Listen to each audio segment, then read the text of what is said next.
Hello बच्चों, अब हम करेंगे question number 5। The sum of two opposite angle of a parallelogram is 130 degree. Find the measures of each of its angle. कह रहा है एक पैरेललोग्राम आपको गिवन है,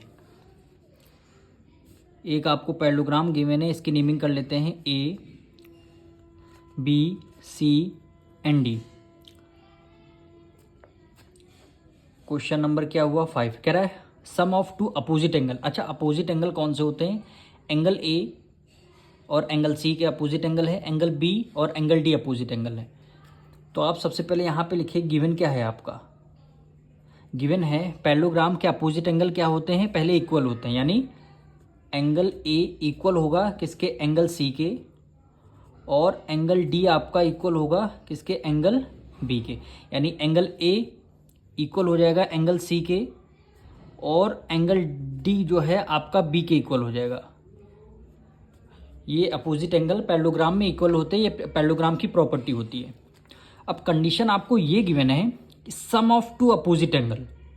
क्या कह रहा है? Sum of two opposite angle. अब अपोजिट एंगल आप ए और सी को ले लीजिए, चाहे बी और डी को ले लीजिए। तो हम एक काम करते हैं, ए और सी को लेते हैं। तो क्वेश्चन में बोला है sum of two opposite angle. Opposite angle A और सी को ले, angle A plus angle C, दोनों का सम कितना होता है? 180 डिग्री। होता नहीं है, ये आपको गिवन है। कह रहा है sum of two opposite angle. Opposite angle कौन हो गया? एंगल ए और सी अपोजिट एंगल, दोनों का सम कितना? 180 डिग्री है। तो रीजन में क्या लिखेंगे? ये आपका कंडीशन गिवन है। कंडीशन क्या है? गिवन है। और आपको 130 80 नहीं 130 गिवन है, 130 आपको गिवन है। ठीक है। अब देखिए यहाँ पे एंगल ए को हमने as it is write down कर लिया। एंगल सी हमारा किस एंगल के इक्वल है? एंगल ए के इक्वल है। तो हम इस एंगल सी की जगह एंगल ए लिख सकते हैं, क्योंकि एंगल ए और एंगल सी दोनों इक्वल हैं। तो हमने एंगल सी की जगह हमने क्या लिख दिया? एंगल ए लिख दिया। क्यों लिख दिया? क्योंकि दोनों एंगल हमारे इक्वल हैं। इक्वल टू 130 डिग्री हो गया। तो angle A plus angle A कितना हो गया? 2 एंगल ए हो गया, इक्वल टू 130 डिग्री। यानी एंगल ए इक्वल हो गया 132, इधर मल्टीप्लाई में इधर आके डिवाइड में हो जाएगा। यानी एंगल ए 2 1 2, 2 6 12 और 2 5 10 हो गया।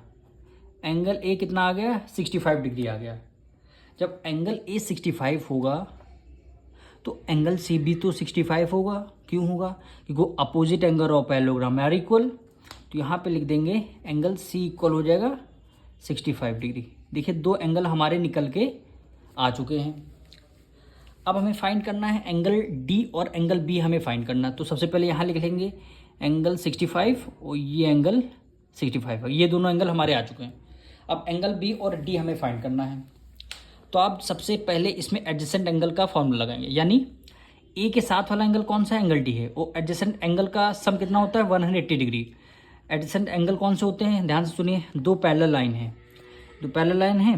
ए डी ये ट्रांसवर्सल है, यानी ये वाला एंगल ये वाला एंगल, दोनों का सम कितना होता है? 180 डिग्री। इन्हीं को दोनों बोलते हैं एडजेसेंट एंगल। तो यहाँ पे लिख लेंगे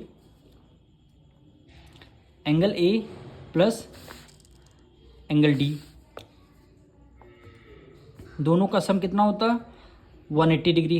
क्यों होगा? को इंटीरियर एंगल। क्या होंगे? को इंटीरियर एंगल,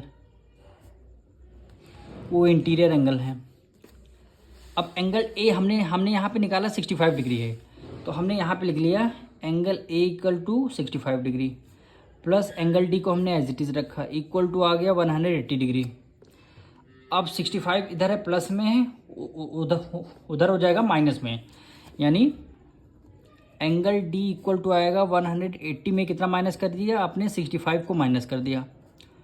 तो एंगल डी इक्वल टू 10 में से 5 गया, कितना आएगा? 5। और यहाँ बचा 7, 7 में से 6 गया 1 और 1। एंगल डी 115 डिग्री आ गया। एंगल डी हमारा कितना आ गया? 115। तो हम यहाँ 115 लिख देते हैं। जब एंगल डी हमारा 115 आ गया तो एंगल बी भी हमारा 115 होगा। क्यों होगा? Opposite angle of parallelogram. ये एंगल इसके अपोजिट है और ये एंगल इसके अपोजिट है। दोनों क्या है? Opposite angle of parallelogram are equal. जब एंगल डी हमारा 115 आ गया तो एंगल बी भी हमारा 115 आ गया।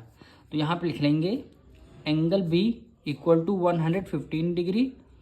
क्यों होगा? अपोजिट एंगल ऑफ पैरेललोग्राम, यानी अपोजिट एंगल ऑफ पैरेललोग्राम।